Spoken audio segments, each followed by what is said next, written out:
Welcome to Season 2 of the Revenue Marketing Report powered by CaliberMind. Our goal on the RMR is to help marketers move from subject matter experts to strategic business partners. I'm your host, Camela Thompson, and today I'm thrilled to introduce Bruce Bugbee. Bruce, tell us a little bit about yourself. My name is Bruce Bugbee. I am the new VP of Data Science here at CaliberMind. This is the tail end of week one for me. I am coming in and super excited to be joining this team and really looking at trying to build out the next phase of what it means to add data science, machine learning, intelligence to this platform that the team has already worked so hard building, and just getting a chance to build something up from the ground up and really be a part of something that seems to have some big aspirations that I am feeling confident we could meet. Well, I am really excited. I know we all are. And what I'm excited to talk about on the podcast is kind of bringing the human element into analytics. Mm-hmm. I think it's something, soft skills are so important. And it's something I see missing sometimes from more data-minded people. And I know we had a really good conversation about this. One of the areas I see a gap in that soft skills is when presenting data to the executive leadership team, understanding how much information to spew at them and how to layer in context. Tell me, what are some common missteps that both of us actually confess to making to each other? And how do you think that changed over time? Yeah, there's a lot in that topic. And I think it's a good place to jump off. At the core of it, I think the important thing to always bring back to is that analytics, data science, machine learning, all the applied math and cool algorithms in the world mean nothing unless they're actually producing something actionable or informing context and decision making at some level. So there's naturally this disconnect between the people who are really good at gathering the data, doing smart things with it, interrogating the results, leveraging modeling, really sort of the experts at that domain, and the translation layers of turning that into what does this mean for a business? What does this mean to a VP of marketing or sales? What does this mean to a CEO? And that translation layer is the hardest part. Oftentimes I see that there is a disconnect between what gets shown in that here is just the spewed version of all the numbers, all the results, and they might still be impactful, but there's a level of curation that needs to occur to really sort of always bring it back to the top line question.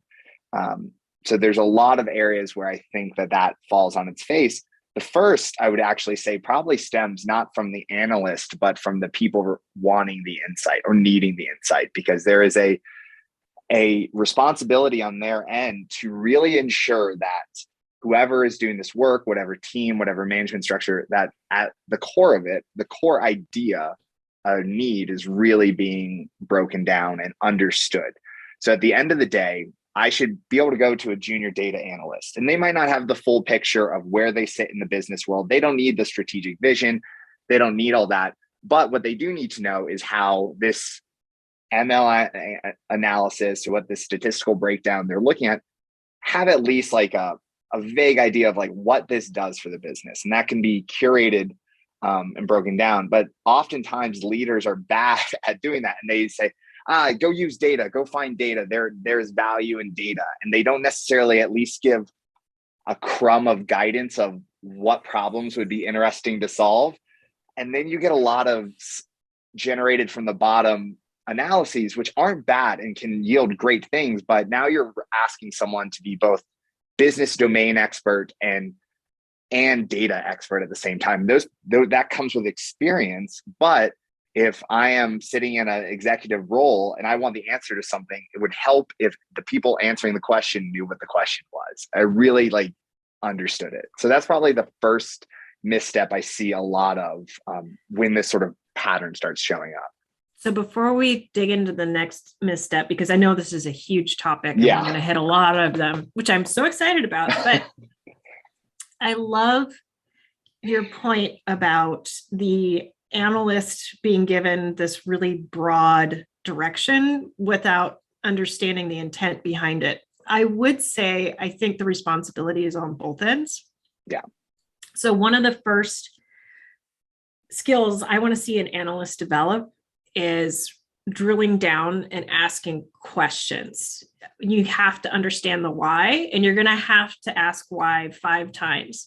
Now, it's on the leader's shoulders to be able to gracefully accept those questions and not treat the person like they're a minion and they're just going to go off and do as they're told. It's really important for them to get that context. So if you're asking me for what's the conversion rate for all of our channels in marketing, what you're probably really asking is which channels are converting into opportunities and how well are marketing and sales working together on that handoff.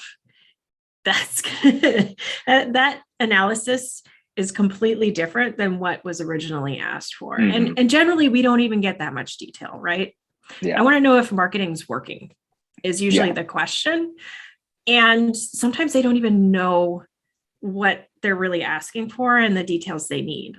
So looking at that big gap that can happen, the CEO says, I want to know if marketing is working. Where can that analyst go to get some pointers on where they should even start looking? Like, what are the key questions? There's just, where do they start? Yeah, I definitely think there's there's responsibility at both. You can't have a conversation without 2 people at the very minimum. That's sort of a required thing. As much as I scream into the void, it feels like when I'm yelling for requirements or metaphorically, for that to have any value, there needs to be almost a customer-like relationship internally. And that is a conversation that requires an analyst. And this might change depending on where they're at in their career, how experienced they are, how comfortable they are with senior leadership, company structure.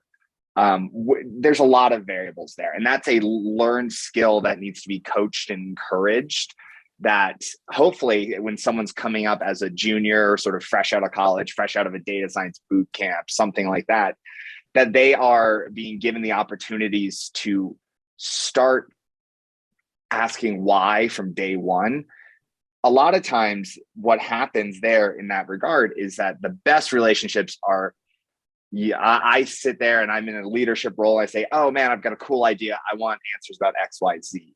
And then I'm now saying this to another person and I'm like, cool, they clearly understand what I want, but in reality, they don't, or they have an interpretation of it. It's a lossy transform of information.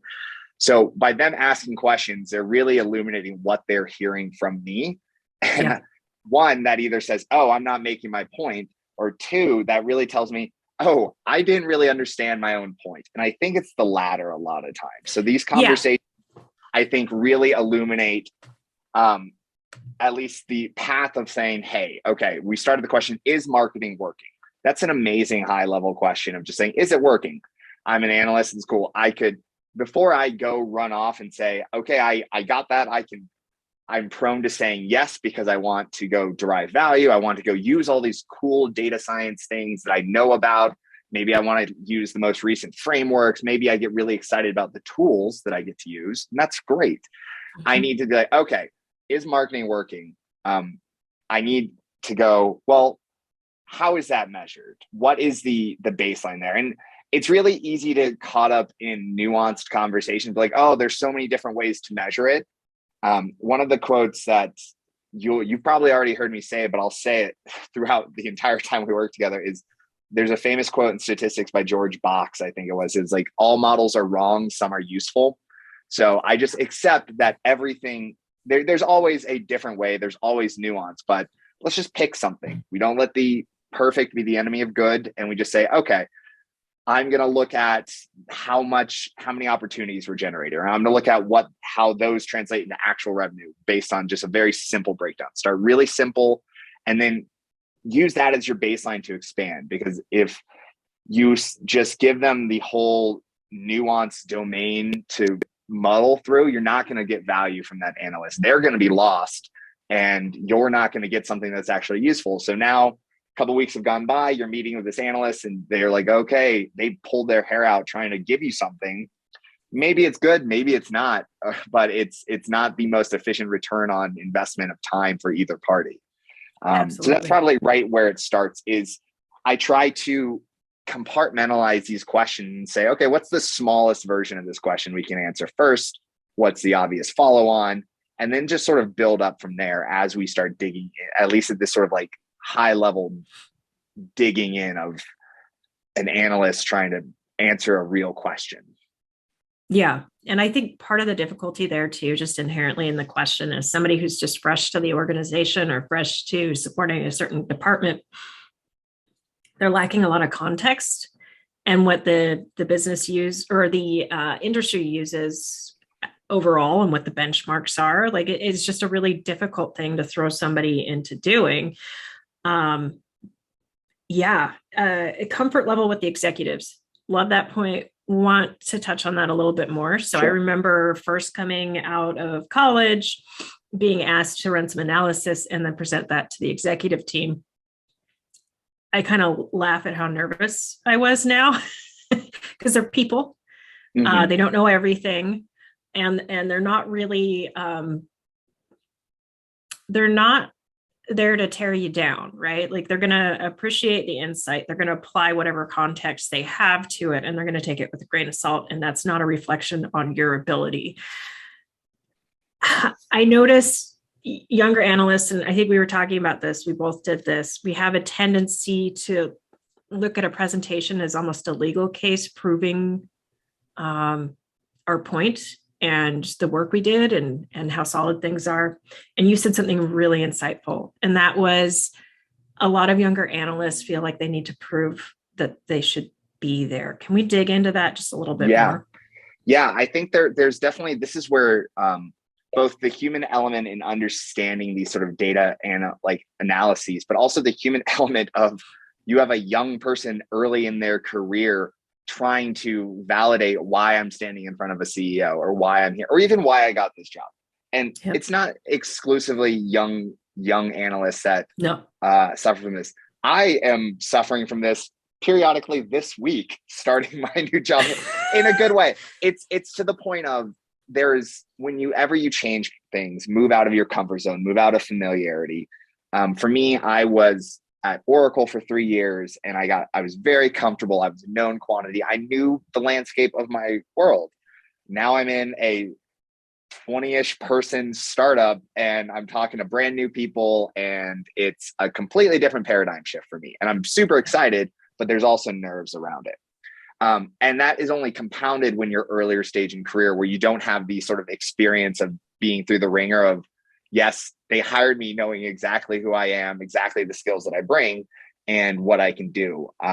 We were talking about this early in my career. I came from academia. And so after my PhD, what you do typically as a PhD, you do a bunch of job talks and they always give you like an hour to sort of talk about your research. And that research is essentially 4 years of my life of what I was doing. And that I look back at that presentation and it is so crammed and jam-packed with any math and graphs and like just everything I've ever done that it's not a good presentation. It's more of just validating, yeah, I'm a smart person and I earned this degree. Please hire me for this job. But to bring it back into this with a younger analyst or really anyone from a data-centric perspective looking to give this sort of impactful presentation, I definitely think that there is a level of coaching that becomes more important and just really clear expectations being set that if it's hopefully there's probably some manager sitting in between. It's like unless it's a very small entity, that manager's job is to really sort of help tee up, hey, this is what a presentation for this level actually is. The way I used to do that is I would boil it down to say, you have 5 minutes and 1 slide to make this point. Yeah. And then we'd start from there. And it's like, what's your version of this statement for that? What's the 10-minute version of this? What is the 30-minute version of this? because you can always throw things in an appendix if you need slides, but really like starting at like, you have one slide, and I would be pretty rigorous about this with my junior devs that I would train. You have one slide to pretend to give to my boss or my boss's boss. No text, just pictures. You have 5 minutes to talk. What is that presentation? Yep. And I found that's a really useful tool to hone in on like the key element, because if they don't have there, they can only give the top line thing. It's there you avoid the 20-minute conversation about why I chose algorithm A versus algorithm B, which I personally find extremely interesting. VP of marketing maybe doesn't, especially if we're in back-to-back meetings all day and it's just like, hey, I want to know the answer to this. That's a great appendix. That's a great follow-on conversation, but it's helping them know the room and then giving like a defined structure to sort of say, these are your boundaries right now, and almost artificially restraining it. And then expanding out from there is something I do that to this day. I had heard a statement once when trying to figure out how many slides to have for a presentation, like, oh, roughly one a minute. And then I was like, well, I would do that. And it's just so much. You got 60 slides in an hour long talk. I now, typically it's one per 5 minutes for me, one per 10 minutes at most. Yeah. And I hate putting text on slides. I prefer things like, at least I don't want to be reading the same thing that they is on the deck. And I also don't want them reading and not listening to me. So what's there is supplementary to me, the person talking and doing the analysis. So lots of pictures, lots of graphics, diagrams, things like that. But the real party is over here with me talking. This is just a sort of help. You should be able to close your eyes and still get some sort of insight there. 100%. And then I think the risk a lot of less experienced analysts don't understand with presenting a lot of data at once is that people get distracted by what you're showing. Mm-hmm. They zoom in on one point of data. It's not always the right point. So if you're trying to tell a specific story, narrow it down to the specifics that you're trying to get across. If I'm showing a chart with every conversion point and I really just want to focus on one of them, if I put that chart up, I'm running the risk of somebody who's really data minded. So I worked with a CEO who had an accounting background. We would get fixated on one data point and it wasn't at the level that I needed. And that was a reflection on my presentation, not necessarily his mindset, right? So understanding who he is going forward, I would really minimize the data points I display, really focus in on the points I want to make, and then take all that text away. And I love your point about you have 5 minutes to make your point in one slide. Even if you have an hour, you really only have 5 minutes in one slide. Yeah. Because if you don't get them immediately, it's just not going to happen. Yeah. I've started doing this a lot more in recent years, in that even if it's like, oh, Bruce is going to give a talk for an hour, it might be about something technical. It might be specifically about a deep dive of something, but it's very common that these things are structured to go linearly. So it's almost like it's a movie to sort of save the big reveal for the end. It's like, haha, and here's your reward for sitting through. Yeah. It's just like you have an executive summary with a paper. The executive summary is a summary for executives. I think people forget that sort of why that's called that. Yeah. But my first slide, essentially, if the laptop crashed and we got kicked off Zoom, you got that. You got the gist of it. I'll email the rest of it to you, or yes, I have everything in an appendix, or some sort of other supplementary material. I'm a big fan of, you have your primary resource and then you have your slides past the conclusion of, okay, here's the big sort of picture with all the data points on it. If someone had a question, we can at least reference it, or here is a breakdown of a certain methodology. Here is a glossary of terms, or anything like that. I'm also a big fan of asynchronous documentation to really refine what I mean when I'm talking about analysis, when I'm talking about a problem, and either sending it as a pre-read or sending it as a follow-up document with it. So essentially, I want the outcome of a lot of work products for me, or analysts that work for me, or data scientists or engineers, outside of maybe code or implementation, especially when we're in like this research phase of, oh, can we predict XYZ? What's the impact of this on that? Or some sort of data question, is maybe a 1 to 2 page white paper, just real quick, that says, this was the problem, this was the methodology, this is what we did, these were the results. And that's sort of my minimum viable product before, on top of anything else, for what this means. That helps a lot with tribal knowledge not getting lost, that it builds a culture of research and transparency. And it also gives you a framework for not feeling like you have to cram everything into the presentation. Like the most important thing is the analysis. And I think younger analysts or younger devs can get lost and feel that this is my shot. This is my point where I get to like make a big splash, and this is the only outcome here. The presentation is just a vehicle in which that's disseminated, and it might not be the best vehicle for that. It might be documentation, it might be a Slack chat, it might be something else. But typically in a presentation, there's like this grandiosity with it. They're like, oh, this is a big deal, especially if it's to an executive. They need those chances in their career to get their face in front of leadership, talk to their boss's boss, to be a known quantity and feel that validation. But by giving them, it's almost like a pressure valve of saying, hey, this document can be as in-depth and as answer any question you want it to be. And this is really like the permanent record of this. I need the super summary of this that we're going to share. And this together is what is going to be the going out there. By having this document or wiki page or whatever as an ancillary place to put stuff, it helps. It's like a pressure valve. It makes that 5-minute talk, that one slider, that picture that they would show, a lot easier for them to build, because they don't feel like they're having to shove everything in there and like really like, no, I've got all this other stuff.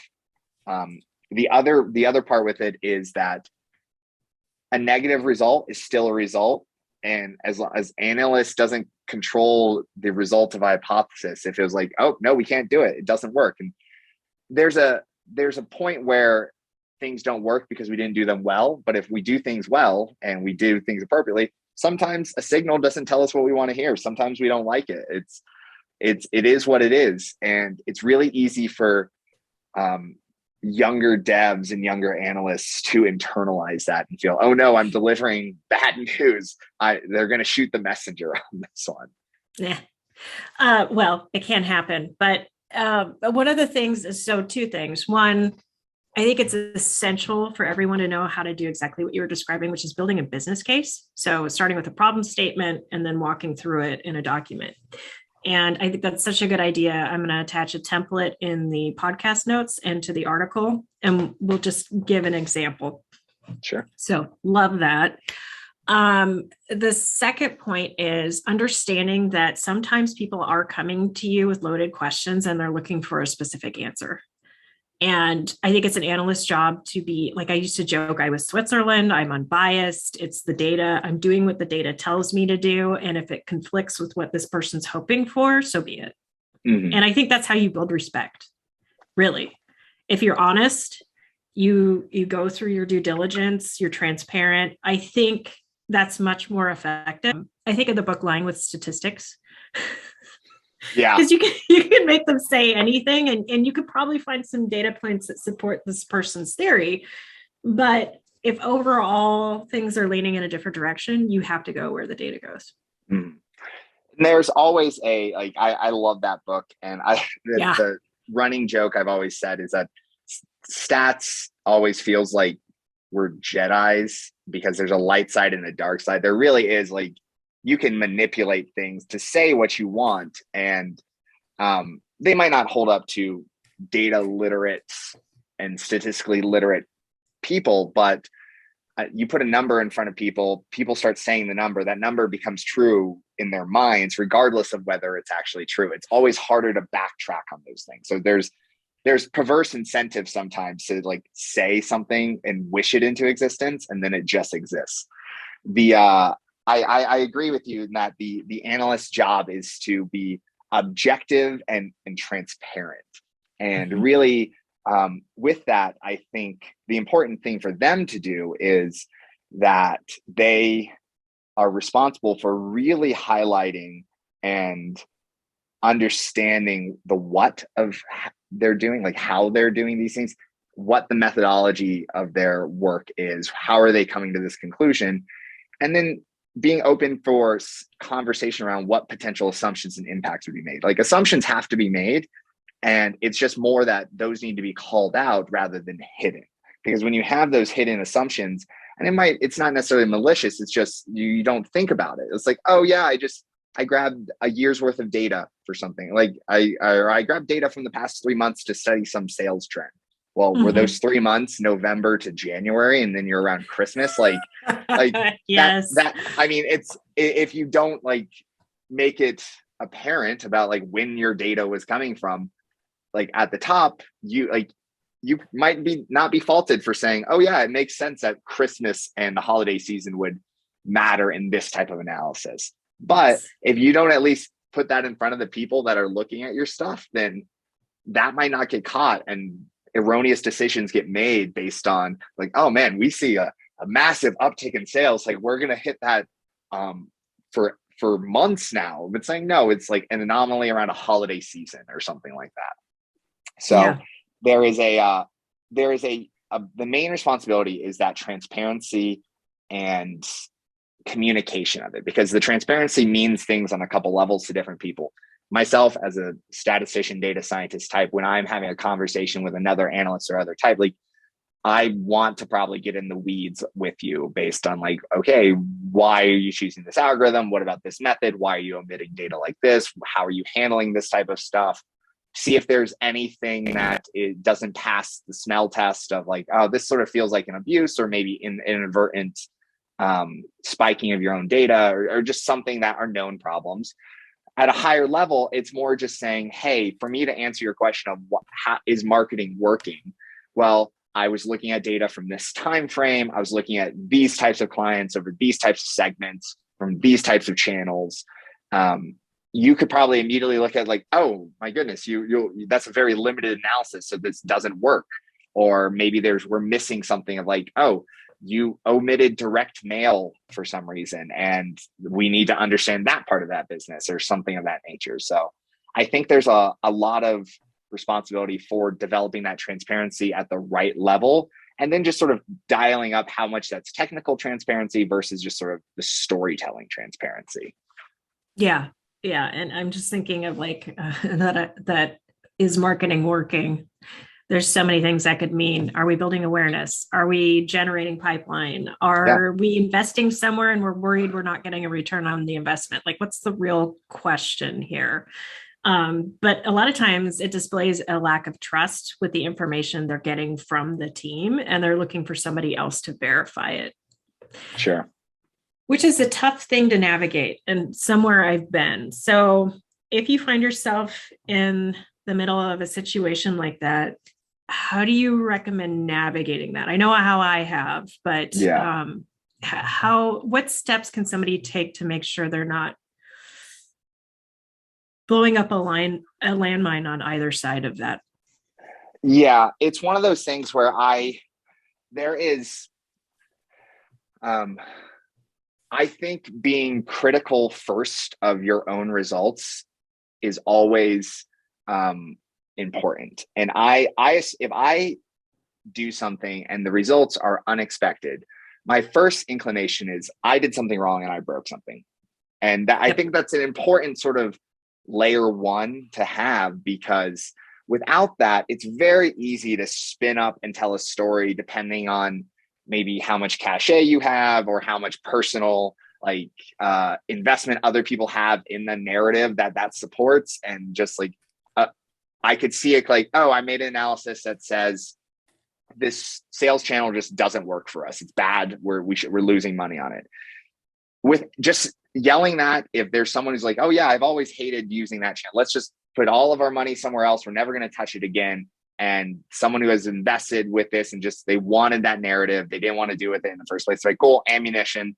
Let's go tell that story. That gets spun up. It sort of gets out of your hands like really fast. Yeah. And it's hard to pull that back, and things start moving pretty quickly. And it's very easy to say, well, we have data for this.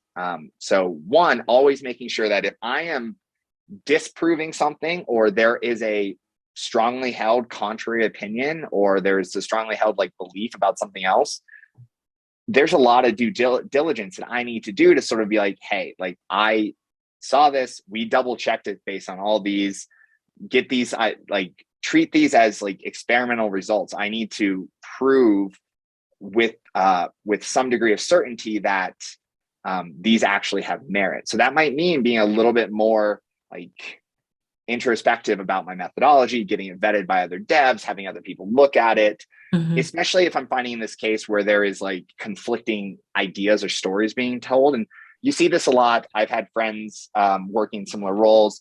They are brought in to do forecasting for a team where they are sort of producing something that doesn't really jive with the gut level forecasting knowledge of a senior executive who has experience in sort of traditional, or what they would think, what they have a prior held belief.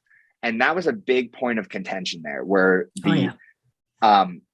it's hard to get over that. And it might take a longer time to say, what do you need to see for me to prove this, to really sort of like highlight this out, and in a dispassionate way, really sort of try to break down what these stories are telling. Because oftentimes it's not so much that the date, like there's a blatantly wrong story being told on one side or the other. It's that they're two slightly different stories, and maybe they're talking about two slightly different things, but they're being interpreted incorrectly one way or another, or that they think they're solving the same problem. And at sometimes it does get down to a point where, well, there are two camps about what the important question to answer is. And think about to the marketing question you just posed is like, well, we care most as a leader. Someone might say, I care about opportunities being created. That is my line in the sand, for better or worse. And that's sort of where I guess like tie-breaking leadership needs to come into play. Like the cases can be made, and when it comes to the decision, it's that by one metric, something may be working, the other might not, and it's hard to optimize for both. So we just have clarity on that, and then it's like, okay, well, we made a decision. We all got to get on board with it. We got to move on. So as an analyst, I would say always be really critical of your own work, and especially before you start putting stuff in front of leadership, like find other devs you trust, use reviews, use your own manager, put things in front of them first. Because if a big number is getting put in front of an executive like before it's been vetted, one, either they're going to get they're not going to believe you, and it's sort of just might die in the vine, or possibly even worse, they might overly believe you and get too excited and just start running with it. And I'm not sure which one of those two is the more problematic problem. Yes, both. And they just sort of, both. So it's better if I'm putting something that's like, oh wow, this was a major change, or this is a big deal, then I'm going to really make sure that I feel confident that it might be weird, but I'm pretty confident in what I did to get to that point. Yeah, I love your point. I would also add in that being aware of the context of the situation is also really critical. So I knew, being a business analyst, and this came with experience, if the quarter wasn't going well, and I had one executive asking me pretty pointed questions about a different department, they're trying to prove something wasn't their fault. Yeah. So whenever I would dig in and I was positive about my results and found something really negative on that impacted the other team, I would go to them before any kind of presentation or socializing it with the broader organization to get context. I would ask them questions. I would make sure they knew about the issue, and that gives them an opportunity to build a get well plan. And I think only good things can come from giving people a heads up. Sure. Yeah, I totally agree with that. These especially these types of meetings, I find very seldom should there be unexpected surprises, unless they're like really good ones. But outside of that, it feels like it's easy to be like, well, this is just what the data says, do. And I don't want to throw people under the bus. I at least want to give them a heads up and be like, hey, I'm like, as part of like my due diligence to make sure I'm not missing some important context about Yep. what's going on in their world or how things are structured, or maybe I'm not understanding the problem at hand. And really, like, the more important the result it seems, I try to, like, the equal amount of due diligence I try to do, like going back through everything, like line by line, completely redo my analysis, make sure that I wasn't accidentally like spiking my data with something, which happens. It's like I've had analyses be completely reversed because, like, oh, I was pointing at a wrong version of the data on accident from like a staged copy, and there's a bug in it, and that now this thing doesn't matter. And it's easy to not do that because there's always a fear that you're going to invalidate your own efforts. And it's like, oh, it can be a little egg on your face if you make all this, like, you start making a big deal out of something with like, oh, look at this analysis I've done, look at these results I've built. I'm going to help change the company, I'm going to help do XYZ, but have to backtrack. And I've had to backtrack on things before. It's like, oh, I spent a month building this thing, and I look back and I was like, this doesn't make any sense anymore. This was not a good idea. You have to sort of own that. And that's where, like, proper management structures and like team, and really sort of learning how to structure analyses and like sequentially moving through these things to not let things run too far afield come into play. And hopefully things are caught early. There's sort of rigor behind them, and you can really understand the problem earlier on. Yeah. And I've found that the sooner you admit a mistake, the better. Bad news should travel faster than good news, really. Yeah. So get it in front of everybody, and then learn from it. So it's not going to negatively impact your career if you make a mistake. If you're honest about it, you communicate it well, and you don't keep repeating the same thing. Learn from it. Just learn from it. I always look at it as the, like, making the mistake once, from a hiring manager perspective, that's just, I'm paying a cost of training. Like, that's either I didn't train them well enough, or it's like, cool, we just spent a couple $1,000s more training you to do this. That's okay. That's fine. Yeah. It's when I have to keep redoing that over and over again, then we have problems and everything. But the making sure that's like, okay, sometimes those mistakes highlight inherent problems across a company, across understanding, across communication, across management structures. And those things are really making sure that, like, learning from these in a retrospective fashion can definitely help the entire company growth, and specifically any sort of like data science, machine learning function within it to sort of make that world better for as a like organizational group. Love it. Love it. Okay. So if we had to summarize, so I loved your point about be critical of your own work. If you find something unexpected, maybe you did something incorrectly, double check your work. You should double check your work, even if it aligns with expectations, but use some logic there. Make sure there are no big surprises in a meeting. So if something's being unveiled, talk to the business unit first, get some additional context, and let them know it's coming. Don't data spew. Cover the punchline first. And anything else to add? The last thing I would add is the presentation and how you present is probably as important as the result you gave.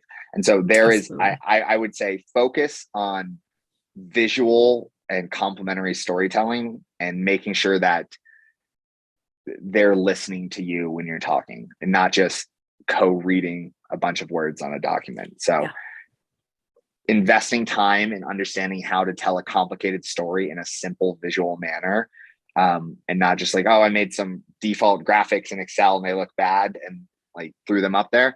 Taking the time to learn those skills is going to pay off in dividends, because oftentimes that's going to, the sneaky trick is that lends a little bit more professionalism and credence to your capabilities, even if you're saying the exact same thing. So there's a inherent boost to people respecting what you say, but it's also a more effective medium for communicating big ideas and really highlighting things. Such a great point. I think as analysts, sometimes we fall into the trap of believing that the data speaks for us. And, at the very beginning of my career, I'd throw up a chart and expect everybody to see what I see. Not everybody thinks the same way. And being able to communicate in the storytelling format, it just helps things stick so much better. which is like a whole new episode, and you're going to have to come back on the podcast. Definitely. So. Definitely. I'm more happy to. Awesome. Well, Bruce, thank you so much. Where can people network with you online? My LinkedIn's probably the best place to find me. It's Bugbee on LinkedIn. There's not a lot. There are other Bruce Bugbees out there, but you should be able to find me pretty quickly. And then obviously through all the CaliberMind social channels, you'll be able to find me fairly quickly. Great. So for those of you who enjoy the podcast and are listening, please rate, review, and subscribe. It does make a difference. And for those of you looking for more content like this, check out CaliberMind.com.